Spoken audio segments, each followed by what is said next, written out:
Hello everyone. So this is the second chapter magnetism of HSTR series. ಅಥವಾ ನೀವು GPSTR ಸೀರೀಸ್ಗೂ ಈ ಒಂದು ಸೀರೀಸನ್ನು follow ಮಾಡಬಹುದು, ಕ್ರೈಸ್ಗೂ ಸಹಿತ ಫಾಲೋ ಮಾಡಬಹುದು. So let start with the very beginning and the basic of magnetism chapter about magnet. So magnet ಅಂತ ಅಂದರೆ ಇದು ಒಂದು ಸಬ್ಸ್ಟೆನ್ಸ್ ಆಗಿರುತ್ತೆ. ಏನು ಮಾಡುತ್ತೆ, that attracts the iron like substances ಅಥವಾ ಮ್ಯಾಗ್ನೆಟಿಕ್ ಮೆಟೀರಿಯಲ್ ಅಂತ ಹಾಗಾದರೂ ಹೇಳ್ಬೋದು. Magnet is an object that attracts magnetic materials like iron ಅಷ್ಟೇ ಅಲ್ಲ, ಕುಬಾಲ್ಟ್, ನಿಕ್ಕಲ್. ನೀವು ಇದನ್ನು ಸೀರೀಸಾಗಿ ನೆನಪಲ್ಲಿ ಇಟ್ಕೊಳ್ಳಿ, ಐರನ್, ಕುಬಾಲ್ಟ್, ನಿಕ್ಕಲ್ ಈ ರೀತಿಯಾಗಿ ಹೇಳ್ಬೋದು. ಸೊ ಅದೇ ರೀತಿಯಾಗಿ ಎಲ್ಲೆಲ್ಲಿ ನೋಡ್ಬೋದು ಅಂದರೆ ರೆಫ್ರಿಜರೇಟರ್ಗಳಲ್ಲಿ, ಹಾಗೆ ಕಾಂಪಾಸ್ ನೀಡಲ್ ಯೂಸ್ ಮಾಡಿ ಡೈರೆಕ್ಷನನ್ನು ನೋಡ್ತೀವಿ. ಹಾಗೆ ಲೌಡ್ ಸ್ಪೀಕರ್ಗಳಲ್ಲಿ, ರೇಡಿಯೋ, ಟಿ ವಿ ಇದರಲ್ಲೆಲ್ಲ ನಾವು ಮ್ಯಾಗ್ನೆಟನ್ನು ಬಳಸೋದನ್ನು ನೋಡಬಹುದು. So coming to the properties of the magnet. ಎಲ್ಲ ಮ್ಯಾಗ್ನೆಟ್ಗಳಲ್ಲೂ ಸಹಿತ 2 ಪೋಲ್ಸ್ ಇರುತ್ತೆ. ಯಾವುದೇ ಒಂದು ಮ್ಯಾಗ್ನೆಟ್ನಲ್ಲಿ 2 ಪೋಲ್ಸ್ ಇರೋದು ಇಲ್ಲ. ನಾರ್ತ್ ಸೌತ್ ಎರಡೂ ಇದ್ದೇ ಇರುತ್ತೆ. ಈವನ್ ನೀವು ಅದನ್ನು ಕಟ್ ಮಾಡೋದ್ರಿಂದ್ರೂ each piece represent north and south pole ಇದ್ದೇ ಇರುತ್ತೆ. ಆ್ಯಂಡ್ ಮತ್ತೇನು, none of the magnet, there is no magnet with only 1 pole. Then so like poles repel each other, unlike pole attract each other. ನಾನು ಅದ್ರ ಬಗ್ಗೆ ಹೆಚ್ಚು ಹೇಳೋಕ್ಕೆ ಹೋಗಲ್ಲ. Then magnetic force ಏನಾಗ್ತದೆ ಅಂದರೆ, ನಾರ್ತ್ ಸೌತಲ್ಲಿ ಇದರ ಹತ್ರ ಇದು ಪೋಲ್ಸ್ಗಳಲ್ಲಿ ಸ್ಟ್ರೆಂತ್ ಜಾಸ್ತಿ ಇರುತ್ತೆ compare to the middle. So strength, ನಾವು ಈವನ್ ಐರನ್ ಫೀಲಿಂಗ್ಸನ್ನು ಅದರ ಹತ್ರ ತೊಗೊಂಡೋದಾಗ ಪೋಲ್ಸ್ ಹತ್ರ ಜಾಸ್ತಿ ಅಂಟ್ಕೊಳ್ಳುತ್ತೆ. Because of the strength, magnetic field strength is more at the poles ಅಂತ ಹೇಳ್ತೀವಿ. When we suspend the bar magnet, ಅದನ್ನು ತೂಗ್ಬಿಟ್ಟಾಗ ಏನಾಗ್ತದೆ ಅಂದರೆ always is the align set north south direction. ಯಾಕೆ ಅಂತಂದರೆ ಈ ಥರ ಹೀಗೆ ತೂಗ್ಬಿಟ್ಟಾಗ ಇದು ನಾರ್ತ್ ಸೌತ್ ಡೈರೆಕ್ಷನ್ ನಿಂತ್ಕೋತಿದೆ ಅಂತಂದರೆ ಇದು ಅರ್ತ್ನ ಅಥವಾ ದಿಸ್ ಇಸ್ ಜಿಯೋಗ್ರಫಿಕ್ ಸೌತ್ ಆಗಿರುತ್ತೆ, ಇದು ಜಿಯೋಗ್ರಫಿಕ್ ನಾರ್ತ್ ಆಗಿರುತ್ತೆ. Because unlike pole attract each other. ನಮ್ಮ ಅರ್ತ್ ಸಹಿತ ಒಂದು ಜೈಂಟ್ ನ್ಯಾಚುರಲ್ ಪರ್ಮನೆಂಟ್ ಮ್ಯಾಗ್ನೆಟ್ ಅಂತ ಹೇಳಿ ಕರಿತೀವಿ. ಬಿಕಾಸ್ ಏನಾಗ್ತಿದೆ ಅಂತಂದರೆ, ಇದಿರೋದ್ರಿಂದನೇ ಸ್ಟ್ರಾಟೋಸ್ಪಿಯರಲ್ಲಿರುವಂಥ ಓಝನ್ ಚೆನ್ನಾಗಿ ವರ್ಕ್ ಆಗಿ ನಮ್ಮ ಅರ್ತ್ಗೆ ಬರ್ತಿರುವಂಥ ಹಾರ್ಮ್ಫುಲ್ ಯು ವಿ ರೇಸನ್ನು ಅವಾಯ್ಡ್ ಮಾಡ್ತಾ ಇದೆ. ಹೇಗೆ ಈ ಪವರ್ ಅರ್ತ್ಗೆ ಬಂತು ಅಂತಂದರೆ, ಅರ್ತ್ನ ಕೋರಲ್ಲಿರುವಂತಹ ಮ್ಯಾಗ್ನೆಟಿಕ್ ಮೆಟೀರಿಯಲ್ಸಿಂದ, ಈ ಐರನ್, ಕುಬಾಲ್ಟ್, ನಿಕ್ಕಲ್ ಅಂತ ಹೇಳಿದ್ನಲ್ಲ, ಇವುಗಳು ಅರ್ತ್ನ ಜೊತೆಗೆ ಅದು ಸಹಿತ ಮೂವ್ಮೆಂಟಲ್ಲಿರುತ್ತೆ. ಸೊ ವಿ ನೋ ರೈಟ್, ಅಯಾನ್ಸ್ಗಳು ಮೂವಿಂಗಲ್ಲಿದ್ದಾಗ, ಲೈಕ್ ವಿ ನೋ, ಈ ಚಾಪ್ಟರ್ನ ಈ ಒಂದು ಟಾಪಿಕ್ ಆದಮೇಲೆ ಬಯೋಸಾವರ್ಡ್ಸ್ಲ ಹೇಳ್ತೀನಲ್ಲ, ಆವಾಗ ನನಗೆ ಇನ್ನೂ ಕನ್ಫರ್ಮ್ ಆಗಿ ನಿಮಗೆ ತಿಳಿಸ್ತೀನಿ. ಯಾವುದೇ ಒಂದು ಚಾರ್ಜ್ ಮೂವ್ ಆಗ್ತಾ ಇದೆ ಅಂತಂದರೆ, ಚಾರ್ಜ್ ಇದೆ ಅಂದರೆ ಅದರಲ್ಲಿ ಎಲೆಕ್ಟ್ರಿಕ್ ಫೀಲ್ಡ್ ಇದೆ ಅಂತ. ಒಂದು ಚಾರ್ಜ್ ಇದೆ ಅಂದರೆ ಅದರಲ್ಲಿ ಎಲೆಕ್ಟ್ರಿಕ್ ಫೀಲ್ಡ್ ಇದೆ ಅಂತ. ಬಟ್ ಒಂದು ಚಾರ್ಜ್ ಇರುವಂಥ ಒಂದು ಮೂವ್ ಆಗ್ತಾ ಇದೆ ಅಂತಂದರೆ ಅದ್ರ ಸುತ್ತ ಎಲೆಕ್ಟ್ರಿಕ್ ಫೀಲ್ಡೂ ಇದೆ, ಅದ್ರ ಜೊತೆಗೆ ಎಲೆಕ್ಟ್ರಿಕ್ ಫೀಲ್ಡೂ ಇದೆ, ಹಾಗೆ ಅದ್ರ ಜೊತೆಗೆ ಮ್ಯಾಗ್ನೆಟಿಕ್ ಫೀಲ್ಡ್ ಸಹಿತ ಇದೆ ಅಂತ. ಗೊತ್ತಾಗ್ತಿದೆಯಾ? ಸೊ ಅಲ್ಲಿ ಇರುವಂಥ ಅರ್ತ್ನ ಕೋರಲ್ಲಿರೋದಕ್ಕೆ ಏನಾಗ್ತಾ ಇದೆ ಅಂದರೆ, ಮ್ಯಾಗ್ನೆಟಿಕ್ ಫೀಲ್ಡ್ ಕ್ರಿಯೇಟ್ ಆಗೋದಕ್ಕೆ ಈ ಒಂದು ರೀಸನ್ ಆಗುತ್ತೆ ಈ ರೀತಿಯಾಗಿ. ಈವನ್ ಮ್ಯಾಗ್ನೆಟ್ ಬ್ರೋಕನ್ ಆಯಿತು ಅಂದ್ರೂ ಆಗಲೂ ಅದಕ್ಕೆ ನಾರ್ತ್ ಸೌತ್ ಸಿಗುತ್ತೆ. ಸಸ್ಪೆಂಡ್ ಆಗಿದ್ದು ಗೊತ್ತಾಯಿತು. ಬಾರ್ ಮ್ಯಾಗ್ನೆಟ್ ಇಲ್ಲಿ ಒಂದು ಎಕ್ಸಾಂಪಲ್ ತೊಗೊಂಡು ತೋರಿಸಿದ್ದಾರೆ. ಹಾಗೆ ಮ್ಯಾಗ್ನೆಟಿಕ್ ಫೀಲ್ಡ್ ಅಂತ ಹೇಳಿ ಬಂತು ಅಂದರೆ, ಮ್ಯಾಗ್ನೆಟಿಕ್ ಫೀಲ್ಡ್ ಅಂತ ಈಗ ಸಿಂಪಲ್, ಒಂದು ಪರ್ಫ್ಯೂಮನ್ನು ಹರಿದಾಗ ಆ ಒಂದು ಏರಿಯಾದಲ್ಲಿ ಏನಾಗ್ತದೆ, ಆ ಪರ್ಫ್ಯೂಮ್ನ ಸ್ಮೆಲ್ಲು ನಮಗೆ ಸೆನ್ಸ್ ಆಗುತ್ತೆ, ಆ ಏರಿಯಾಗೆ ಬರ್ತಿದ್ದ ಹಾಗೆಯೇ. ಅದರ ಅರ್ಥ ಏನು ಅಂದರೆ, ಇಲ್ಲೂ ನಾನು ಯಾಕೆ ಅದನ್ನು ತೊಗೋತಿದ್ದೀನಿ ಅಂದರೆ, ಒಂದು ಮ್ಯಾಗ್ನೆಟಿಕ್ ಫೀಲ್ಡ್ ಅಂತಂದರೆ ಮ್ಯಾಗ್ನೆಟ್ ತನ್ನ ಸುತ್ತ ಒಂದು ಏರಿಯಾ ಮಾಡ್ಕೊಂಡಿರುತ್ತೆ, ಆ ರೀಜನಲ್ಲಿ ಮ್ಯಾಗ್ನೆಟಿಕ್ ಫೀಲ್ಡ್ ಕ್ರಿಯೇಟ್ ಮಾಡ್ಕೊಂಡಿರುತ್ತೆ. ಆ ರೀಜನಿಗೆ ಎಂಟ್ರಾದಾಗ ಯಾವುದೇ ಒಂದು ಮ್ಯಾಗ್ನೆಟಿಕ್ ಮೆಟೀರಿಯಲ್ಸ್ಗಳು ಅಟ್ರಾಕ್ಟ್ ಆಗುತ್ತೆ. ಅಥವಾ ಸೇಮ್ ಪೋಲ್ ಇತ್ತು ಅಂದರೆ, ಇನ್ನೊಂದು ಮ್ಯಾಗ್ನೆಟ್ ತರ್ತಿದ್ದೀನಿ ಅಂದರೆ ಸೇಮ್ ಪೋಲ್ ಇತ್ತು ಅಂದರೆ ಅಟ್ರಾಕ್ಟ್ ಆಗುತ್ತೆ, ಅಪೋಸಿಟ್ ಇತ್ತು ಅಂದರೆ ರಿಪೆಲ್ ಆಗುತ್ತೆ. ಯೂನಿಟ್ ಬಂದುಬಿಟ್ಟು tesla. Magnetic field has both magnitude and direction. Magnetic ಕಾಂಪಾಸನ್ನು ಇಟ್ಕೊಂಡು ಮ್ಯಾಗ್ನೆಟಿಕ್ ಫೀಲ್ಡ್ನ ನಾವು ಹೇಳಬಹುದು, ಡಿಸ್ಕ್ರೈಬ್ ಮಾಡಬಹುದು. ಸಸ್ಪೆಂಡೆಡ್ ಮ್ಯಾಗ್ನೆಟ್ ಬಗ್ಗೆ ಹೇಳಿದ್ದೀವಿ. ಮ್ಯಾಗ್ನೆಟಿಕ್ ಫೀಲ್ಡ್ ಲೈನ್ಸ್ ಬಗ್ಗೆ ಬರೋಣ. ಸೊ ಮ್ಯಾಗ್ನೆಟಿಕ್ ಫೀಲ್ಡ್ ಲೈನ್ಸನ್ನು ಎಕ್ಸಾಕ್ಟ್ ನಾರ್ತಿಂದ ಸೌತ್ ಬರುತ್ತೆ ಅಂತೆಲ್ಲ ನಮಗೆ ಗೊತ್ತಾಗಿದ್ದು ಯೂಸಿಂಗ್ ಕಾಂಪಾಸ್. ಒಂದು ಬಾರ್ ಮ್ಯಾಗ್ನೆಟನ್ನು ತೊಗೊಂಡು ಇದು ನಾರ್ತ್ ಟು ಸೌತ್ ಬರ್ತಿದೆ ಅಂತ ಹೇಗೆ ಗೊತ್ತಾಗುತ್ತೆ ಅಂದರೆ, ಕಾಂಪಾಸನ್ನು ಇಟ್ಟು ಪ್ರತಿ ಒಂದು ಪಾಯಿಂಟ್ಗೂ ಇಟ್ಟುಬಿಟ್ಟು ನೋಡ್ತಾ ಹೋಗ್ತಾರೆ. ಆಗ ದೇ ಗೆಟ್ ಟು ನೋ ಈ ಡೈರೆಕ್ಷನಲ್ಲಿ ಆ ಒಂದು ನಾರ್ತ್ ಸೌತ್ ತಿರುಗ್ತಾ ಬಂದಿರುತ್ತೆ. So they get to know ಇದೊಂದು ಕ್ಲೋಸ್ಡ್ ಕರ್ವ್ ಆಗಿದೆ ಆ್ಯಂಡ್ ನಾರ್ತ್ ಟು ಸೌತ್ ಬರುತ್ತೆ. Outside north to south, inside south to north ಅಂತ ಹೇಳ್ತೀವಿ. Magnetic field lines are closed in the stronger magnetic field and even poles ಹತ್ರ stronger ಇದೆ ಅಂತ ಹೇಳ್ತಿದ್ದೀವಿ ಅಂದರೆ ಅರ್ಥ, ಇಲ್ಲಿ ಜಾಸ್ತಿ ಮ್ಯಾಗ್ನೆಟಿಕ್ ಫೀಲ್ಡ್ ಲೈನ್ಸನ್ನು ನೀವು ನೋಡ್ಬೋದು. Wait, I will display. ಸರಿ, ಇಲ್ಲೇ ಇದೆ. ಪೋಲ್ಸ್ ಹತ್ರ ನೋಡ್ತಿದ್ರೆ ದ ಸ್ಟ್ರೆಂತ್ ಈಸ್ ಮೋರ್, ಇದನ್ನು ಮೆನ್ಷನ್ ಮಾಡಬಹುದು. Magnetic field lines never intersect each other. Suppose intersect ಆಯಿತು ಅಂತಂದರೆ ಇಲ್ಲೊಂದು ಹೋಗಿದೆ, ಇನ್ನೊಂದು ಹೀಗೆ ಬಂದಿದೆ ಅಂತ ಅಂದ್ಕೊಳ್ಳಿ.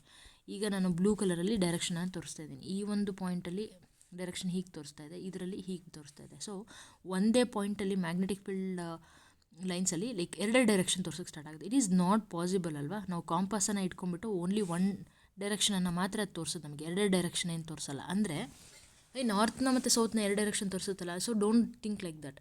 ಅಂದರೆ ಒಂದೇ ಪಾಯಿಂಟಿಗೆ ನಾನು ಹೀಗೆ ಹೋಗಬೇಕಂದ್ರೆ ಅದು ನಾರ್ತನ್ನೇ ಒಂದು ಸರಿಗೆ ತೋರಿಸ್ತಿದೆ. ನಾರ್ತಿಗೆ ಬಿಟ್ಬಿಟ್ಟು ಈಸ್ಟಿಗೆ ಹೋಗಿ ನಾರ್ತ್ ಅಂತ ತೋರಿಸೋದು ಆ ಥರ ಆಗಲಿ, ಅಥವಾ ಬೇರೆ ಬೇರೆ ದಾರಿನ ತೋರಿಸೋದಾಗಲಿ ಮಾಡ್ತಾಯಿಲ್ಲ ಅಲ್ವಾ. So direction of the field lines inside the magnetic south to north. The relative strength ನೋಡಿ, ಸ್ಟ್ರೆಂತ್ ಏನಾಗ್ತಾ ಇದೆ ಅಂದರೆ ದೂರ ಹೋದಷ್ಟು, ನಾವು ದೂರ ಅವೇ ಫ್ರಮ್ ದ ಮ್ಯಾಗ್ನೆಟಿಕ್ ಹೋದ್ವಿ ಅಂತಂದರೆ ಸ್ಟ್ರೆಂತ್ ಡಿಕ್ರೀಸ್ ಆಗ್ತಾ ಹೋಗುತ್ತೆ. ಹತ್ತಿರ ಬಂದ್ವಿ ಅಂತಂದರೆ ಮ್ಯಾಗ್ನೆಟಿಕ್ ಫೀಲ್ಡ್ ಸ್ಟ್ರೆಂತು ಇನ್ಕ್ರೀಸ್ ಆಗುತ್ತೆ. ಇದನ್ನೆಲ್ಲ ನಮಗೆ ಹೇಳ್ಕೊಟ್ಟಿದ್ದು Oersted experiment. So coming to the right hand thumb rule. I hope I covered everything till now. Yeah, so right hand thumb ರೂಲಿಗೆ ಬಂದ್ವಿ ಅಂತಂದರೆ ಸಿಂಪಲ್ ಡನ್ ಅಂತ ಹೇಳಿ ಮಾಡ್ತೀವಲ್ಲ, ಥಮ್ಸ್ ಅಪ್ ಮಾಡ್ತೀವಲ್ಲ, ನಿಮ್ಮ ಥಂಬ್ ಬಂದುಬಿಟ್ಟು ಕರೆಂಟ್ ಡೈರೆಕ್ಷನನ್ನು ತೋರಿಸ್ತಾ ಇದೆ. ನಾನು ಥಮ್ಸ್ ಅಪ್ ಹೇಳ್ತಾ ಇದ್ದೀನಿ, ಥಂಬ್ ಮೇಲ್ಗಡೆ ನೋಡ್ತಾ ಇದೆ, ರಿಮೈನಿಂಗ್ ಫಿಂಗರ್ಸ್ ನೋಡ್ತಾ ಇದ್ದರೆ ಈ ಥರ ಗೊತ್ತಾಗ್ತಿದೆಯಾ. ಸೊ ಹಾಗಿದ್ರೆ ಇವೆಲ್ಲವೂ ಆ್ಯಂಟಿ ಕ್ಲಾಕ್ ವೈಸ್ನಲ್ಲಿ ಫ್ಲೋ ಆಗ್ತಾ ಇದೆ. So this we call right hand thumb rule ಅಂತ ಹೇಳಿ ಕರಿತೀವಿ. ಸೊ ಇದರ ಉಲ್ಟಾ ತೊಗೊಂಡ್ವಿ ಅಂದರೆ, direction of the current downward ಇದೆ ಅಂತ ತೊಗೊಂಡ್ವಿ ಅಂದರೆ ಕ್ಲಾಕ್ ವೈಸ್ ಡೈರೆಕ್ಷನಲ್ಲಿ ಮ್ಯಾಗ್ನೆಟಿಕ್ ಫೀಲ್ಡ್ ಇದೆ. So this is what the right hand thumb rule. ಇದರಿಂದ ನಮ್ಗೆ ಏನು ಗೊತ್ತಾಗ್ತಿದೆ ಅಂತಂದರೆ ಮ್ಯಾಗ್ನೆಟಿಕ್ ಫೀಲ್ಡ್ ಡೈರೆಕ್ಷನ್ ಹೇಗೆ ಫ್ಲೋ ಆಗುತ್ತೆ ಅನ್ನೋದನ್ನು ನಾವು ತಿಳ್ಕೊಳ್ಬೋದು. So the very first topic is magnetic field due to the current carrying conductor, ಅದರಲ್ಲೂ ಸ್ಟ್ರೈಟ್ ಕಂಡಕ್ಟರ್ ಬಗ್ಗೆ ಮಾತಾಡ್ತಿದ್ದೀವಿ. ಸೊ ಸ್ಟ್ರೈಟ್ ಕಂಡಕ್ಟರ್ ಅಂತಂದರೆ ಇದೊಂದು ನಾವೀಗ ಮೊಬೈಲಲ್ಲಿ ಮನೇಲಿ ಯೂಸ್ ಮಾಡುವಂಥ ಮಾಮೂಲು ಮೊಬೈಲ್ ಚಾರ್ಜರ್ನೇ ನಾವು ಒಂದು ಸ್ಟ್ರೈಟ್ ಕಂಡಕ್ಟರ್ ಅಂತ ತೊಗೋಬೋದು. ಸೊ ಕರೆಂಟ್ ಇವಾಗ ಹೀಗೆ ಫ್ಲೋ ಆಗ್ತಿದೆ ಅಂತಂದರೆ ನಮಗೇನು ಗೊತ್ತಾಗ್ತಿದೆ, ಕ್ಲಾಕ್ ವೈಸಲ್ಲಿ ಮ್ಯಾಗ್ನೆಟಿಕ್ ಫೀಲ್ಡ್ ಫ್ಲೋ ಆಗ್ತಿದೆ ಅನ್ನೋದು ಗೊತ್ತಾಗುತ್ತೆ. ಇದು ಕಾನ್ಸೆಂಟ್ರಿಕ್ ಸರ್ಕಲ್ಸ್ಗಳನ್ನು ಮಾಡ್ತಾ ಇದೆ. ಕಾನ್ಸೆಂಟ್ರಿಕ್ ಸರ್ಕಲ್ಸನ್ನು ಅಂದರೆ ಸೇಮ್ ಸೆಂಟರ್ ಡಿಫ್ರೆಂಟ್ ರೇಡಿಯೈ ಇರೋ ಥರ ಕಾನ್ಸೆಂಟ್ರಿಕ್ ಸರ್ಕಲ್ಸ್ಗಳನ್ನು ಫಾರ್ಮ್ ಮಾಡ್ತಾ ಇದೆ. ಹಾಗೆ ರೈಟ್ ಹ್ಯಾಂಡ್ ಥಂಬ್ ರೂಲನ್ನು ಯೂಸ್ ಮಾಡಿಕೊಂಡು ಡೈರೆಕ್ಷನ್ ಆಫ್ ದ ಕರೆಂಟನ್ನು ನಾವು ಅಥವಾ ಡೈರೆಕ್ಷನ್ ಆಫ್ ಮ್ಯಾಗ್ನೆಟಿಕ್ ಫೀಲ್ಡನ್ನು ಹೇಳಬಹುದು. ನಾಟ್ ಓನ್ಲಿ ದ್ಯಾಟ್, ಕಾಂಪಾಸನ್ನು ಯೂಸ್ ಮಾಡಿನೂ ಹೇಳಬಹುದು. ಆ್ಯಂಡ್ ಕರೆಂಟ್ ಜಾಸ್ತಿ ಆಗ್ತಾ ಹೋದರೆ ಮ್ಯಾಗ್ನೆಟಿಕ್ ಫೀಲ್ಡ್ ಸ್ಟ್ರೆಂತ್ ಇನ್ಕ್ರೀಸ್ ಆಗುತ್ತೆ. ಕಂಡಕ್ಟರ್ಗೆ ಹತ್ತಿರ ಇದ್ದಂಗೂ ಮ್ಯಾಗ್ನೆಟಿಕ್ ಫೀಲ್ಡ್ ಸ್ಟ್ರೆಂತ್ ಜಾಸ್ತಿ ಇರುತ್ತೆ. ಇದೆಲ್ಲನೂ ನಮ್ಗೆ ಆಲ್ರೆಡಿ ಗೊತ್ತಿದೆ, ಅದನ್ನೇ ಇಲ್ಲಿ ಮೆನ್ಷನ್ ಮಾಡ್ಕೊಳ್ತಾ ಇದ್ದೀವಿ. ನೆಕ್ಸ್ಟ್, ಬಟ್ ನಾವು ಮನೆಗಳಲ್ಲಿರುವಂತಹ ಚಾರ್ಜರ್ ವೈರ್ಗಳಲ್ಲಿ ಯಾಕೆ ಇದು ಸೆನ್ಸ್ ಆಗ್ತಿಲ್ಲ ಅಂದರೆ ತುಂಬ ಕಡಿಮೆ ಮ್ಯಾಗ್ನೆಟಿಕ್ ಫೀಲ್ಡ್ ಪ್ರೊಡ್ಯೂಸ್ ಆಗ್ತಿದೆ. ಅದಲ್ಲದೆ ನಾವು ಆ ಕಂಡಕ್ಟರ್ ಸುತ್ತ ಏನು ಮಾಡಿಬಿಟ್ಟಿದ್ದೀವಿ, ಪ್ಲಾಸ್ಟಿಕ್ನ ಹಾಕ್ಬಿಟ್ಟಿದ್ದೀವಿ. ಹಾಗಾಗಿ ಅದರ ಸೆನ್ಸ್ ಸ್ವಲ್ಪ ಕಮ್ಮಿ, ನಮಗೆ ಗೊತ್ತಾಗೋದಿಲ್ಲ ಅಷ್ಟು. ನಾವು ಕಮಿಂಗ್ ಟು ದಿ ಮ್ಯಾಗ್ನೆಟಿಕ್, ಇದನ್ನು ಆ್ಯಕ್ಚುಲಿ ಮೆನ್ಷನ್ ಆಗಿಲ್ಲ, ಸ್ಟಿಲ್ ಮ್ಯಾಗ್ನೆಟಿಕ್ ಫೀಲ್ಡ್ ಅಂದಾಗ ಕಂಪ್ಲೀಟ್ ಓದುವ ಅಂತ ಹೇಳಿ ಆ್ಯಡ್ ಮಾಡಿದ್ದೀನಿ. ಸರ್ಕ್ಯುಲರ್ ಲೂಪ್ 10th ಸಿಲೆಬಸ್ಸಲ್ಲಿದೆ ಇದು. ಸೊ ಕಾನ್ಸೆಂಟ್ರಿಕ್ ಸರ್ಕಲನ್ನೇ ಮಾಡ್ತಾ ಇದೆ, ಲಾರ್ಜರ್ ಆಗ್ತಾ ಹೋಗುತ್ತೆ. ಆ್ಯಂಡ್ ಕರೆಂಟ್ ಜಾಸ್ತಿ ಆದರೆ ಸೇಮ್ ಕಾನ್ಸೆಪ್ಟ್, ಏನು ಡಿಫ್ರೆನ್ಸ್ ಆಗ್ತಿಲ್ಲ. ಓನ್ಲಿ ಒನ್ ಥಿಂಗ್ ನೀವು ಇಲ್ಲಿ ಸರ್ಕ್ಯುಲರ್ ಲೂಪನ್ನು ನೆನ್ಪಿಟ್ಕೋಬೇಕು ಅಂದರೆ ಸೆಂಟ್ರಲ್ ಏನಾಗಿರುತ್ತೆ ಅಂದರೆ ಸ್ಟ್ರೈಟ್ ಲೈನ್ ಇರುತ್ತೆ at the centre of the loop. ಇದೇ ಮೇನ್ ಥಿಂಗ್ ನೋಡ್ಕೋಬೇಕಾಗಿರೋದು. ಇನ್ನು ಉಳಿದಿದ್ದೆಲ್ಲ ಸೇಮ್. ಜೊತೆಗೆ ಇನ್ನೊಂದು ಪಾಯಿಂಟ್ ಇಲ್ಲಿ ಆ್ಯಡ್ ಆಗುತ್ತೆ, magnetic field increases with increase in the number of turns. So number of turns increase ಮಾಡಿದಷ್ಟು ನಮಗೆ ಮ್ಯಾಗ್ನೆಟಿಕ್ ಫೀಲ್ಡ್ ಸ್ಟ್ರೆಂತ್ ಇನ್ಕ್ರೀಸ್ ಆಗ್ತಾ ಹೋಗುತ್ತೆ ಅಂತ ಗೊತ್ತಾಗ್ಲೇ ಆಗ ನಮಗೆ ಡೆವಲಪ್ ಆಗಿದೆ ಈ ಸೊಲೆನಾಯ್ಡ್ ಟಾಪಿಕ್. ಇಲ್ಲಿ ಇನ್ಸುಲೇಟೆಡ್ ಕಾಪರ್ ವೈರನ್ನು ಏನು ಮಾಡ್ತಾರೆ, ಒಂದು ಸಿಲಿಂಡ್ರಿಕಲ್ ಫಾರ್ಮಲ್ಲಿ ಈ ಥರ ವ್ರ್ಯಾಪ್ ಮಾಡ್ತಾ ಹೋಗ್ತಾರೆ. ಇಲ್ಲಿ ಮೆನಿ ಸರ್ಕ್ಯುಲರ್ ಟರ್ನ್ಸನ್ನು ನಾವು ಯೂಸ್ ಮಾಡಿರ್ತೀವಿ. ಈ ಕಾಯಿಲನ್ನೇ ನಾವು ಹೊಸದಾಗಿ ಹೆಸರನ್ನು ಕೊಡ್ತೀವಿ, ಸೊಲೆನಾಯ್ಡ್ ಅಂಥೇಳಿ. ಇಲ್ಲಿ ಕೊಟ್ಟಿರುವ ಚಿತ್ರವನ್ನು ನೀವು ಯೂಸ್ ಮಾಡೋಕ್ಕೆ ಹೋಗ್ಬಿಡಿ, ಸ್ವಲ್ಪ ಕನ್ಫ್ಯೂಸ್ ಅನಿಸುತ್ತೆ. ನಾನು ನಿಮಗೆ ಒಂದು ವಿಡಿಯೋನ ಗ್ರೂಪಲ್ಲಿ ಹಾಕ್ತೀನಿ, ಆ ವಿಡಿಯೋನ ರೆಫರ್ ಮಾಡಿ. ಅಲ್ಲಿ ರೈಟ್ ಹ್ಯಾಂಡ್ ಥಂಬ್ ರೂಲನ್ನು ಯೂಸ್ ಮಾಡಿದಾಗ ಹೇಗೆ ಇದಕ್ಕೆ ನಾರ್ತ್ ಪೋಲ್ ಅಂತ ಹೇಳಿ ಕರೆದ್ವಿ, ಹೇಗೆ ಇದಕ್ಕೆ ಸೌತ್ ಪೋಲ್ ಅಂತ ಕರೆದ್ವಿ ಅಂತ ಇವ್ಳು ಗೆಟ್ಟು ನಾವು ಸುಮ್ಮನೆ ಪಿಕ್ಚರ್ನ ಬ್ಲ್ಯಾಂಕಾಗಿ ನೋಡಿಬಿಟ್ಟು ಇದು ನಾರ್ತ್ ಇದು ಸೌತ್ ಅಂತ ಗಟ್ಟು ಹೊಡಿಬೇಡಿ. How you got this north, how you say this is south. ನಾವು ಹೇಳ್ತೀವಿ ಬಾರ್ ಮ್ಯಾಗ್ನೆಟ್ಗೂ ಇದಕ್ಕೂ ತುಂಬ ಸಿಮಿಲಾರಿಟಿ ಇದೆ ಅಂಥೇಳಿ. ಹಾಗಂತ ಬಾರ್ ಮ್ಯಾಗ್ನೆಟ್ ಇಲ್ಲಿ ಇಟ್ಟಿದ್ದೀನಿ, ಹಾಗಿದ್ರೆ ಇಲ್ಲಿ ನಾರ್ತ್ ಇದೆ ಅಂದರೆ ಇಲ್ಲೂ ಸೌತ್. ಹಾಗಿದ್ರೆ ಅದ್ರ ಕೆಳಗೆ ನಾನೊಂದು ಸೊಲೆನಾಯ್ಡ್ ಬರೆದ್ಬಿಟ್ಟು ಇದು ನಾರ್ತ್ ಇದು ಸೌತ್ ಅಂತ ಬರೆದ್ರೆ ಅದು ತಪ್ಪು. ಹೇಗೆ ಇದಕ್ಕೆ ಪೊಲ್ಯಾರಿಟಿ ಬರುತ್ತೆ, ಹೇಗೆ ಇದಕ್ಕೆ ಪೋಲ್ಸ್ಗಳ ಹೇಳ್ತೀವಿ ಅನ್ನೋದನ್ನು ನಾನು ಹೇಳ್ತೀನಿ ಈಗ. ಬಟ್ ಇದರಲ್ಲಿ ಅಪ್ಲೈ ಮಾಡೋಕ್ಕೆ ಕನ್ಫ್ಯೂಸ್ ಆಗುತ್ತೆ, ಅದನ್ನು ತೋರಿಸ್ತೀನಿ ಯಾಕೆ ಅಂಥೇಳಿ. Magnetic field is inside the solenoid ಏನಾಗಿರುತ್ತೆ, ಯೂನಿಫಾರ್ಮ್ ಆಗಿರುತ್ತೆ. ಯೂನಿಫಾರ್ಮ್ ಇದೆ ಅಂತಂದರೆ ಅದರ ಅರ್ಥ ಏನು ಅಂದರೆ magnetic field lines parallel to each other. ಸ್ಕೂಲ್ಗಳಲ್ಲಿ ಪ್ರೇಯರ್ಗೆ ಪ್ಯಾರಲಲ್ಲಾಗಿ ಹಿಂಗೆ ನಿಂತಿದ್ದಾಗ ನೋಡೋದಕ್ಕೆ ಒಂಥರ ಯೂನಿಫಾರ್ಮ್ ಆಗಿರುತ್ತೆ. So you can compare this to. So uniform ಇದೆ ಅಂದರೆ ಮ್ಯಾಗ್ನೆಟಿಕ್ ಫೀಲ್ಡ್ ಲೈನ್ಸ್ ಪ್ಯಾರಲಲ್ ಇದೆ. ಹೊರಗಡೆ ಏನಾಗಿದೆ, ಲೂಪ್ ಆಗಿದೆ. So it is non uniform. Okay, ಹೊರಗಡೆ outside both bar magnet and solenoid ಎರಡಕ್ಕೂ. ಆ್ಯಂಡ್ ಡೈರೆಕ್ಷನ್ ಹೇಳಿದ್ದಾರೆ, ಇದನ್ನು ಇನ್ನೂ ಮ್ಯಾಗ್ನೆಟೈಸ್ ಮಾಡ್ಬೋದು, ಅದರ ಸ್ಟ್ರೆಂತನ್ನು ಇನ್ನೂ ಜಾಸ್ತಿ ಮಾಡ್ತಾ ಹೋಗ್ಬೋದು by placing soft iron inside the solenoid. ಹಾಗಿದ್ರೆ solenoid it is work like a bar magnet ಅನ್ನೋದು ಗೊತ್ತಾಗ್ತಿದೆ, ಇಲ್ಲ ಅಂತಲ್ಲ, but it acts like a magnet only when there is current ಅಲ್ವಾ, ಇಲ್ಲ ಅಂದರೆ ಇದು ಮ್ಯಾಗ್ನೆಟ್ ಆಗಿರೋದಕ್ಕೆ ಸಾಧ್ಯನೇ ಇಲ್ಲ. ಎಲೆಕ್ಟ್ರಿಕ್ ಕರೆಂಟ್ ಇದ್ದಾಗ ಮಾತ್ರ ಇದು ಮ್ಯಾಗ್ನೆಟ್ ಆಗುತ್ತೆ. So that's why solenoid is a electromagnet, it is a temporary magnet. ಇದನ್ನು ನಾವು ಡಿಮ್ಯಾಗ್ನೆಟೈಸ್ ಮಾಡಬಹುದು, ಅದರ ಸ್ಟ್ರೆಂತನ್ನು ವೇರಿ ಮಾಡ್ಬೋದು, ಪೊಲಾರಿಟಿ ರಿವರ್ಸ್ ಮಾಡ್ಬೋದು, ಜೊತೆಗೆ ಸ್ಟ್ರಾಂಗರ್ ಮ್ಯಾಗ್ನೆಟ್ ಮಾಡ್ಬೋದು by passing high current, by making more number of turns ಅಲ್ವಾ. ಸೊ ಇದೆಲ್ಲನೂ ನಮಗೆ ಎಲೆಕ್ಟ್ರೋಮ್ಯಾಗ್ನೆಟ್ನಲ್ಲಿ ಪಾಸಿಬಿಲಿಟಿ ಇದೆ. ಬಟ್ ಪರ್ಮನೆಂಟ್ ಮ್ಯಾಗ್ನೆಟ್ ಅಂತ ಅಂದರೆ ಅದನ್ನು ಡಿಮ್ಯಾಗ್ನೆಟೈಸ್ ಮಾಡೋದಕ್ಕೆ ಆಗೋದಿಲ್ಲ, ಸ್ಟ್ರೆಂತ್ ಫಿಕ್ಸ್ ಆಗಿರುತ್ತೆ, ಪೊಲಾರಿಟಿನೂ ನಾವು ಇದು ನಾರ್ತ್ ಅಂದರೆ ನಾರ್ತೇ ಆಗಿರುತ್ತೆ, ಸೌತ್ ಆಗೋಕ್ಕೆ ಚಾನ್ಸೇ ಇಲ್ಲ, ಅದನ್ನು usually weak compare to the electromagnet. So force on a current carrying conductor in magnetic field ಅಂತ ತೊಗೊಂಡ್ರೆ ಇದನ್ನು ತಿಳಿಸೋದಕ್ಕೆ ಆಂಪಿಯರ್ ಏನು ಮಾಡ್ತಾರೆ ಅಂತಂದರೆ, ಒಂದು ಹಾರ್ಶು ಮ್ಯಾಗ್ನೆಟನ್ನು, ಒಂದು ಕರೆಂಟ್ ಕ್ಯಾರಿಂಗ್ ಕಂಡಕ್ಟರ್ನ, ಇಲ್ಲಿ ಅಲ್ಯೂಮಿನಿಯಂ ರಾಡ್ ಯೂಸ್ ಮಾಡಿರ್ತಾರೆ, ಹಾಗೆ wire, connecting wires, battery, key ಇವನ್ನೆಲ್ಲ ಯೂಸ್ ಮಾಡ್ತಾ ಇದ್ದಾರೆ. ಇಲ್ಲಿ ಕರೆಂಟ್ ಫ್ಲೋ ಆಗೋಕ್ಕೆ ಸ್ಟಾರ್ಟ್ ಆಗ್ತಿದ್ದ ಹಾಗೆ ಏನಾಗುತ್ತೆ ಅಂದರೆ, ಆಲ್ರೆಡಿ ವಿನ್ನೋ ಒಂದು ಕಂಡಕ್ಟ್ರಲ್ಲಿ ಕರೆಂಟ್ ಪಾಸ್ ಆಯಿತು ಅಂತಂದರೆ ಅದ್ರ ಸುತ್ತ ಮ್ಯಾಗ್ನೆಟಿಕ್ ಫೀಲ್ಡ್ ಪ್ರೊಡ್ಯೂಸ್ ಆಗುತ್ತೆ. ಇದನ್ನು ಓರಿಸ್ಟೆಡ್ ಅವ್ರು ಹೇಳ್ಕೊಟ್ಟಿರ್ತಾರೆ ನಮಗೆ. ಸೊ ಕರೆಂಟ್ ಪಾಸ್ ಆಯಿತು, ಅದ್ರ ಸುತ್ತ ಮ್ಯಾಗ್ನೆಟಿಕ್ ಫೀಲ್ಡ್ ಪ್ರೊಡ್ಯೂಸ್ ಆಯಿತು. ಆ್ಯಸ್ ಯು ಕ್ಯಾನ್ ಸಿ, ಇಲ್ಲಿ ನಾವು ಒಂದು ಏನು ಮಾಡಿದ್ದೀವಿ, ಒಂದು ಹಾರ್ಶು ಮ್ಯಾಗ್ನೆಟನ್ನು ಇಡ್ತಾ ಇದ್ದಾರೆ ಆಂಪಿಯರ್ ಅವರು. ಹೀಗೆ ಇಟ್ಟಿದ್ದರಿಂದ ಏನಾಯಿತು ಅಂತ ಅಂದರೆ, ಇಲ್ಲಿ ಅಪೋಸಿಟ್ ಪೋಲ್ಸ್ ಇರುತ್ತೆ, ಅಪೋಸಿಟ್ ಪೋಲ್ಸ್ ಇದ್ದರೆ ರಿಪೆಲ್ ಆಗುತ್ತೆ. So it experience one force, ಅದನ್ನೇ ಇಲ್ಲಿ ಸ್ಟಡಿ ಮಾಡ್ತಾ ಇದ್ದಾರೆ. ಹಾಗಾಗಿ ಏನಾಗ್ತಿದೆ, ಫೋರ್ಸ್ ಎಕ್ಸರ್ಟ್ ಆಯಿತು, ಫೋರ್ಸ್ನ ಎಕ್ಸ್ಪೀರಿಯನ್ಸ್ ಮಾಡ್ತು. ಇದ್ರ ಜೊತೆಗೆ ಇನ್ನೊಂದು ಸ್ಟಡಿ ಮಾಡಿ ಆಂಪಿಯರ್ ಅವ್ರು ಹೇಳ್ತಾರೆ, he suggested that the magnet also exerts equal and opposite force on a current carrying conductor. ಅದನ್ನು ಸಹಿತ ಆ ಅಲ್ಯೂಮಿನಿಯಂ ರಾಡ್ ಮೇಲೆ ಒಂದು ಫೋರ್ಸನ್ನು ಎಕ್ಸರ್ಟ್ ಮಾಡುತ್ತೆ ಅನ್ನೋದನ್ನು ನಮಗೆ ತಿಳಿಸ್ಕೊಡುತ್ತೆ. ಈ ಡಿಸ್ಪ್ಲೇಸ್ಮೆಂಟು ಮ್ಯಾಕ್ಸಿಮಮ್ ಆಗಿರುತ್ತೆ. ಡಿಸ್ಪ್ಲೇಸ್ಮೆಂಟ್ ಅಂದರೆ ಅದೇನು ಮೂವ್ ಆಯಿತು, ಫೋರ್ಸ್ ಅಪ್ಲೈ ಆಯಿತು ಅಂತ ಹೇಳ್ತಿದ್ದೀವಲ್ಲ, ಅದು ಮ್ಯಾಕ್ಸಿಮಮ್ ಇರುತ್ತಂತೆ when the direction of the current is at right angle. ಯಾಕೆ ಅಂದರೆ ಗೊತ್ತಲ್ಲ, ಇದು ನಾವೀಗ ಓದ್ತೀವಿ ಫ್ಲೆಮಿಂಗ್ಸ್ ಲೆಫ್ಟ್ ಹ್ಯಾಂಡ್ ರೂಲನ್ನು, ಮೂರನ್ನು ರೈಟ್ ಆ್ಯಂಗಲಲ್ಲೇ ಪರ್ಪೆಂಡಿಕ್ಯುಲರ್ ಆಗಿ ಇಟ್ಕೊಂಡಿರ್ತೀವಿ. ಸೊ ಮ್ಯಾಕ್ಸಿಮಮ್ ಇರಬೇಕು ಅಂದರೆ ಪರ್ಪೆಂಡಿಕ್ಯುಲರ್ ಆಗಿರಬೇಕು, ಮಿನಿಮಮ್ ಇರಬೇಕು ಅಂತಂದರೆ 0 ಡಿಗ್ರಿ ಆ್ಯಂಗಲ್ ಇರಬೇಕು. ಆ್ಯಂಡ್ ಇದರ ಒಂದು ಡೈರೆಕ್ಷನ್ ಆಫ್ ಫೋರ್ಸ್ ಅಪ್ಲೈ ಆಗ್ತಾ ಇರೋದು, ಇದನ್ನು ನಾವು ರಿವರ್ಸ್ ಮಾಡ್ಬೋದು ವಿತ್ ಡೈರೆಕ್ಷನ್ ರಿವರ್ಸ್ ಕರೆಂಟನ್ನು ಡೈರೆಕ್ಷನ್ ಚೇಂಜ್ ಮಾಡೋದ್ರಿಂದ. ವೆಯ್ಟ್ ಸಡನ್ ಕೆಮ್ಮು ಬಂತು ಅಂತ. ಸೊ ಈ ಪ್ಲಸ್ ಈ ಕಡೆ ಇದೆಯಲ್ಲ, ಬ್ಯಾಟ್ರಿನ ಉಲ್ಟಾ ಇಟ್ಬಿಡೋದು. ಸೊ ಡೈರೆಕ್ಷನ್ ಆಫ್ ದ ಕರೆಂಟನ್ನು ಚೇಂಜ್ ಮಾಡೋದ್ರ ಮೂಲಕ ಡೈರೆಕ್ಷನ್ ಆಫ್ ಫೋರ್ಸನ್ನು ಸಹಿತ ನಾವಿಲ್ಲಿ ಚೇಂಜ್ ಮಾಡ್ಬೋದು. Even direction of the magnetic ಫೀಲ್ಡನ್ನು ಚೇಂಜ್ ಮಾಡೋದ್ರ ಮೂಲಕನೂ we can change the direction of the force. ಎರಡೂ ಬರುತ್ತೆ. ಡೌಟ್ ಇದ್ದರೆ you can see the textbook. Fleming's left hand ರೂಲಿಗೆ ನಾನು ಯೂಸ್ ಮಾಡುವಂಥ ಟ್ರಿಕ್ ಏನು ಅಂತಂದರೆ, ಯಾವಾಗ ಕೇಳಿದ್ರೂ ನಾನು ಹೇಳ್ತೀನಿ. ಹೇಗೆ ಅಂದರೆ, ಇಲ್ಲಿ ಯೂಸ್ ಮಾಡೋದಕ್ಕೆ ನಾನು ಮದರ್ ಫಾದರ್ ಚೈಲ್ಡ್ ಅಂತ ಹೇಳಿ ನೆನ್ಪಿಟ್ಕೊಂಡಿದ್ದೀನಿ. So mother refers to motion, father refers to field, ಅಥವಾ ಕೆಲವು ಬುಕ್ಕಲ್ಲಿ ಮ್ಯಾಗ್ನೆಟಿಕ್ ಫೀಲ್ಡ್ ಅಂತಲೂ ಕೊಟ್ಟಿದ್ದಾರೆ, one and the same, but field ಅಂತಲೇ ನೆನಪಲ್ಲಿ ಇಟ್ಕೊಳ್ಳಿ, ಆವಾಗ ನಮ್ಮ ಮರ್ತು ಹೋಗಲ್ಲ. ಕರೆಂಟ್ ರೆಫರ್ಸ್ ಟು ಚೈಲ್ಡ್ ಅವ್ರ child refers to current. Okay, so ಮೂರೂ ಏನಾಗಿದೆ, ಲೆಫ್ಟ್ ಹ್ಯಾಂಡ್ನಲ್ಲಿ 3 ಫಿಂಗರ್, ಯಾವುದು ಥಮ್ಸು, 4 ಫಿಂಗರು, ಮಿಡಲ್ ಫಿಂಗರ್, ಮೂರೂ ಪರ್ಪೆಂಡಿಕ್ಯುಲರ್ ಆಗಿ ಇಟ್ಟಿರಬೇಕು. ಪರ್ಪೆಂಡಿಕ್ಯುಲರ್ ಇಟ್ಟಾಗ ಮ್ಯಾಕ್ಸಿಮಮ್ ಫೋರ್ಸನ್ನು ನಾವು ನೋಡಬಹುದು. ಅದನ್ನು ಈಗ ಸ್ಟಡಿ ಮಾಡಿದ್ದು ಆಂಪಿಯರ್ ಅವ್ರು ಹೇಳಿದ್ದು. ಬಟ್ ಈ ಲಾನ ಕೊಟ್ಟಿದ್ದು ಯಾರು? ಫ್ಲೆಮಿಂಗ್ ಅವರು. ಓಕೆ, ಇದಿಷ್ಟು ನಮ್ಮ ಇವತ್ತಿನ ಟಾಪಿಕ್ ಆಗಿತ್ತು. ಏನಾದರೂ ಬಿಟ್ಟಿದ್ದೀನ ಒಂದು ಸ್ವಲ್ಪ ನೋಡ್ತೀನಿ.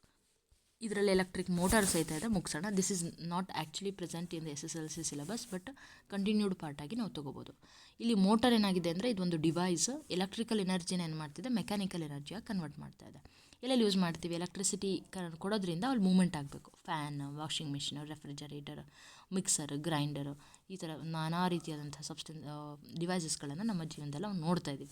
ಸೊ ಪ್ರಿನ್ಸಿಪಲನ್ನು ನೋಡೋಣ. ಎಲೆಕ್ಟ್ರಿಕ್ ಮೋಟಾರ್ ಏನು ಮಾಡ್ತಾ ಇದೆ ಅಂದರೆ, magnetic effect of electric current ಕಾನ್ಸೆಪ್ಟನ್ನು ಯುಟಿಲೈಸ್ ಮಾಡ್ಕೊಳ್ತಾ ಇದೆ. ಹೇಗೆ ಅಂತಂದರೆ, ಒಂದು ರೆಕ್ಟ್ಯಾಂಗ್ಯುಲರ್ ಕಾಯಿಲನ್ನು ನಾವೇನು ಮಾಡ್ತಿದ್ದೀವಿ ಅಂದರೆ, ಒಂದು ಮ್ಯಾಗ್ನೆಟಿಕ್ ಫೀಲ್ಡಲ್ಲಿ ಇಡ್ತೀವಿ. ಇದು ನೋಡ್ಕೊಂಡೆ ಅಲ್ಲಿಗೆ ಬರೋಣ. Current is passed through it. It torque acts on a coil which rotates it continuously when the coil rotates shaft. Like some mistakes ಇದೆ. ಎಲೆಕ್ಟ್ರಿಕಲ್ ಎನರ್ಜಿ ಇದ್ದಿದ್ದು ಮೆಕ್ಯಾನಿಕಲ್ ಎನರ್ಜಿಯಾಗಿ ಕನ್ವರ್ಟ್ ಆಗುತ್ತೆ. ಓಕೆ, ಸೊ 1 ಸೆಕೆಂಡ್, ಇದು concept clear ಆಗಲ್ಲ ಇಲ್ಲ ಅಂದರೆ. ನಮಗೆ ನಿಮಗೆ ನೆನಪಿರ್ಬೋದು, ಒಂದು ರೆಕ್ಟ್ಯಾಂಗ್ಯುಲರ್ ಕಾಯಿಲ್ ಹೀಗಿರುತ್ತೆ, ನೆನಪಿದೆಯಾ? ಹೀಗೆ ಇದ್ರ ಪಕ್ಕ ನಾವು 2 ಪೋಲ್ಸ್ ಸ್ಟ್ರಾಂಗರ್ ಮ್ಯಾಗ್ನೆಟ್ನ ಇಡ್ತೀವಿ. ಇಡ್ತೀವಿ. ಆ್ಯಂಡ್ ಇದಕ್ಕೆ ಕನೆಕ್ಟೆಡ್ ಆಗಿ ನಾವು ಒಂದು ಎಲೆಕ್ಟ್ರಿಕ್ ಬ್ಯಾಟ್ರಿನ ಇಡ್ತೀವಿ. ಕರೆಕ್ಟಾಗಿ ನೆನಪಿದೆಯಾ? ಇದು ಸೆಟಪ್ಪು. ಸೊ ಯಾವಾಗ ಎಲೆಕ್ಟ್ರಿಸಿಟಿನ ನಾವು ಪಾಸ್ ಮಾಡೋಕ್ಕೆ ಸ್ಟಾರ್ಟ್ ಮಾಡ್ತೀವೋ ಅದ್ರ ಸುತ್ತ ಮ್ಯಾಗ್ನೆಟಿಕ್ ಫೀಲ್ಡ್ ರೆಡಿ ಆಗುತ್ತೆ. ಎಲೆಕ್ಟ್ರಿಕ್ ಮೋಟಾರ್ ಕಾನ್ಸೆಪ್ಟ್ ಅರ್ಥ ಆಗಬೇಕು ಅಂತಂದರೆ we have to study magnetic field Fleming's right hand rule. ಅಲ್ಲೂ 4 ಫಿಂಗರ್ ಅಂದರೆ ಫೀಲ್ಡು, ಇಲ್ಲೂ 4 ಫಿಂಗರ್ ಅಂದರೆ ಫೀಲ್ಡು. ಅಲ್ಲೂ ಮಿಡಲ್ ಫಿಂಗರ್ ಅಂದರೆ ಕರೆಂಟ್, ಇಲ್ಲಿ ಇಂಡ್ಯೂಸ್ಡ್ ಕರೆಂಟ್. ಇಲ್ಲಿ ಕರೆಂಟನ್ನು ರೆಡಿ ಮಾಡ್ತಿದೆ, ಅಲ್ಲಿ ಮೋಷನ್ನು, ಬಟ್ ಇಲ್ಲಿ ವರ್ಡ್ ಚೇಂಜ್ ಅಷ್ಟೇ, meaning same, movement of conductor. So this is what the Fleming's right hand rule is. ಈ ರೂಲನ್ನು ನಾವು ಎಲೆಕ್ಟ್ರಿಕ್ ಜನ್ರೇಟ್ರಿಗೆ ಬಳಸ್ಕೋತೀವಿ. ಎಲೆಕ್ಟ್ರಿಕ್ ಮೋಟಾರ್ನ ಹೇಳೋದು Fleming's right hand rule basis ಮೇಲೆ, ಲೆಫ್ಟ್ ಹ್ಯಾಂಡ್ ರೂಲ್ ಬೇಸಿಸ್ ಮೇಲೆ. ಸೊ ಮೋಟಾರ್ ಇರೋದ್ರಿಂದ ಆ ಫೋರ್ಸ್ ಎಕ್ಸರ್ಟ್ ಆಗ್ತಿದೆ. ಆ ಫೋರ್ಸ್ ಎಕ್ಸರ್ಟ್ ಆಗಿಬಿಟ್ಟು ರೆಕ್ಟ್ಯಾಂಗ್ಯುಲರ್ ಕಾಯಿಲ್ ತಿರುಗ್ತಾ ಇದೆ. ಎಲೆಕ್ಟ್ರಿಸಿಟಿ ಪಾಸ್ ಮಾಡ್ತಿದ್ದ ಹಾಗೆಯೇ ಏನಾಗ್ತದೆ, ಇಲ್ಲಿ ನಾರ್ತ್ ಸೌತ್ ಮ್ಯಾಗ್ನೆಟಿಕ್ ಫೀಲ್ಡ್ ಇರುತ್ತೆ. ಇದರ ಸುತ್ತ ಕರೆಂಟ್ ಪಾಸ್ ಮಾಡ್ತಿದ್ದ ಹಾಗೆಯೇ ಅದರ ಸುತ್ತ ಮ್ಯಾಗ್ನೆಟಿಕ್ ಫೀಲ್ಡ್ ಪ್ರೊಡ್ಯೂಸ್ ಆಗ್ತಾ ಹೋಗುತ್ತೆ. ಸೊ ಲೈಕ್ ಅದು ತಿರುಗೋಕ್ಕೆ ಸ್ಟಾರ್ಟ್ ಆಗುತ್ತೆ. So this is what actually happening in electric motor. ಇಷ್ಟು ಬೇಸಿಕ್ ತಿಳ್ಕೊಂಡ್ರೆ enough. Electromagnetic induction, this is actually the very interesting topic. ಇಲ್ಲಿಂದ ಗೊತ್ತಾಗ್ತಾ ಹೋಗುತ್ತೆ. ನಾವು ಎಲೆಕ್ಟ್ರಿಸಿಟಿನೇ ಬೇರೆ ಓದ್ತಾ ಇದ್ವಿ, ಮ್ಯಾಗ್ನೆಟ್ನೇ ಕಾನ್ಸೆಪ್ಟ್ನೇ ಬೇರೆ ಕಡೆ ಓದ್ತಾ ಇದ್ವಿ. ಇಲ್ಲಿಂದ ಗೊತ್ತಾಗುತ್ತೆ ಅವೆರಡೂ ಒಂದೇ ನಾಣ್ಯದ ಎರಡು ಮುಖಗಳು ಅಂತ ಹೇಳಿ ಇಲ್ಲಿಂದ ಗೊತ್ತಾಗುತ್ತೆ. when a conductor is placed in a changing magnetic field, some current is induced. Induce ಅಂದರೆ ನನಗೆ ಆ್ಯಕ್ಚುಲಿ ಎಷ್ಟು ಸರಿ ಓದಿದ್ರು ಇದು ಅರ್ಥನೇ ಆಗ್ತಿರಲಿಲ್ಲ. ಏನಪ್ಪ ಹುಚ್ಚು ಚೆನ್ನಾಗಿ ಏನೇನೋ ಹೇಳ್ತಾವ್ರಲ್ಲ, ಏನೇನು ಇಂಡ್ಯೂಸ್ ಅನ್ನೋ ಕಾನ್ಸೆಪ್ಟೇ ಗೊತ್ತಾಗ್ತಿಲ್ಲ ನನಗೆ. ಇಂಡ್ಯೂಸ್ ಅಂದರೆ ಪ್ರೊಡ್ಯೂಸ್ ಆಗಿದೆ ಅಂತ. ಈವನ್ ಡಿಕ್ಷನರಿ ನೋಡಿದಾಗಲೂ ಅರ್ಥ ಆಗಲಿಲ್ಲ. ಇದನ್ನು ಹೆಚ್ಚು ಜನಕ್ಕೆ ಪಾಠ ಮಾಡಿದೆ ಆಗ ನನಗೆ ತಿಳುವಳಿಕೆ ಬಂದಿದ್ದು ಬೈಜೂಸಲ್ಲಿದ್ದಾಗ. ನಾನು ಮುಂಚೆ ಬೈಜೂಸಲ್ಲಿ ವರ್ಕ್ ಮಾಡಿದ್ದೆ. When A conductor is placed in a changing magnetic field. ಹಾಗಿದ್ರೆ ಚೇಂಜಿಂಗ್ ಮ್ಯಾಗ್ನೆಟಿಕ್ ಫೀಲ್ಡ್ ಅಂದರೆ ಏನು? ಒಂದು ಕಂಡಕ್ಟರ್ನ ತೊಗೊಂಡಿದ್ದೀವಿ. ಈ ಕಂಡಕ್ಟರ್ನ ನಾವೇನು ಮಾಡಿದ್ದೀವಿ, ಇಲ್ಲಿ ಇಟ್ಟಿದ್ದೀವಿ. ಇದು ಗ್ಯಾಲ್ವನೋಮೀಟರ್. ಓಕೆ, ಜಿ ಕೊಟ್ಟಿದ್ದಾರೆ ನೋಡಿ. ಇಲ್ಲಿ ಒಂದು ಬಾರ್ ಮ್ಯಾಗ್ನೆಟನ್ನು ತೊಗೊಂಡಿದ್ದೀನಿ. ಈ ಒಂದು ಮ್ಯಾಗ್ನೆಟನ್ನು ಇದ್ರ ಒಳಗಡೆ ಹಾಕೋದು ತೆಗೆಯೋದು ಮಾಡ್ತೀವಿ. So that means what, magnetic field change ಆಗ್ತಾ ಇದೆ, ಈ ಒಂದು ರೀಜನಲ್ಲಿ ಚೇಂಜ್ ಆಗ್ತಾ ಇದೆ. ಸೊ ಇದರಿಂದ ಏನಾಗ್ತಿದೆ ಅಂದರೆ ಈ ಕಾಯಿಲ್ನಲ್ಲಿ ಕರೆಂಟ್ ಪ್ರೊಡ್ಯೂಸ್ ಆಗುತ್ತೆ. ಕರೆಂಟ್ ಪ್ರೊಡ್ಯೂಸ್ ಆಯಿತು ಅಂತೇಳಿ ಹೆಂಗೆ ಗೊತ್ತಾಗುತ್ತೆ? Because of the presence of galvanometer, it will show the deflection. So ಇದರಿಂದ ಗೊತ್ತಾಗುತ್ತೆ ನಮಗೆ. ಹೊರಗೆ ತೆಗೆದಾಗ 0 ತೋರಿಸುತ್ತೆ, ಒಳಗೆ ಹಾಕಿದಾಗ ಕರೆಂಟ್ ಡಿಫ್ಲೆಕ್ಷನ್ ಆಗ್ತದೆ, ಲೈಕ್ ಕರೆಂಟ್ ಇದೆ ಅನ್ನೋದನ್ನು ತೋರಿಸ್ತಾ ಇದೆ. ದಿಸ್ ಕನ್ಫರ್ಮ್ಸ್ ಎಲೆಕ್ಟ್ರಿಸಿಟಿಯಿಂದನೂ ನಾವೇನು ಮಾಡ್ಬೋದು, ಮ್ಯಾಗ್ನೆಟಿಕ್ ಫೀಲ್ಡನ್ನು ಪ್ರೊಡ್ಯೂಸ್ ಮಾಡ್ಬೋದು ಅಂತ ಗೊತ್ತಾಗಿತ್ತು, ಓರಿಸ್ಟೆಡ್ ಹೇಳಿದರು. ಈಗ ಇಲ್ಲಿಂದ ಗೊತ್ತಾಗ್ತದೆ ಮ್ಯಾಗ್ನೆಟಿಕ್ ಫೀಲ್ಡನ್ನು ಚೇಂಜ್ ಮಾಡೋದ್ರಿಂದ, ಬರೀ ಮ್ಯಾಗ್ನೆಟಿಕ್ ಫೀಲ್ಡಿಂದ ಅಲ್ಲ, change in magnetic field leads to the induced current, not just a current, induced current. So ಹೇಗೆ ಅಂದರೆ magnet moved into the coil, magnet kept stationary, magnet is withdrawn, 3 ಕೇಸಸಲ್ಲೂ ನೋಡ್ತಾ ಬರ್ತಾರೆ. So that confirms current induce ಆಗ್ತಿದೆ ಅಂತ ಹೇಳಿ. ಇದೇ electric generator ಅಂತ ಹೇಳಿ ಬರುತ್ತೆ. I need some time to show you how it is different from how AC generator is different from DC generator. ಓದಿದ್ದೀನಿ, ಪಾಠ ಮಾಡಿದ್ದೀನಿ, ಬಟ್ ಸ್ಟಿಲ್ ಕನ್ಫ್ಯೂಷನ್ ಸ್ವಲ್ಪ ಮೈಂಡಲ್ಲಿ ಓಡ್ತಾ ಇದೆ. ಅದ್ರ ಬಗ್ಗೆ ಸ್ವಲ್ಪ ಓದ್ಕೊಂಡು ನೆಕ್ಸ್ಟ್ ವಿಡಿಯೋದಲ್ಲಿ ಎಲೆಕ್ಟ್ರಿಕ್ ಜನ್ರೇಟರ್ ಬಗ್ಗೆ ಹೇಳಿ ನಂತರ ಬಯೋಸಾವರ್ಟ್ಸ್ ಲಾನ ತಗೊಳ್ತೀನಿ. Okay, thank you so much for watching. ಏನಾದರೂ ನಿಮ್ಮ ಕಡೆಯಿಂದ ಏನಾದರೂ ಆ್ಯಡ್ ಮಾಡೋದಿದ್ರೆ ದಯವಿಟ್ಟು ಕಮೆಂಟ್ ಮಾಡಿ, ಶೇರ್ ಮಾಡಿ ನಿಮ್ಮ ಫ್ರೆಂಡ್ಸ್ಗೂ. Thank you.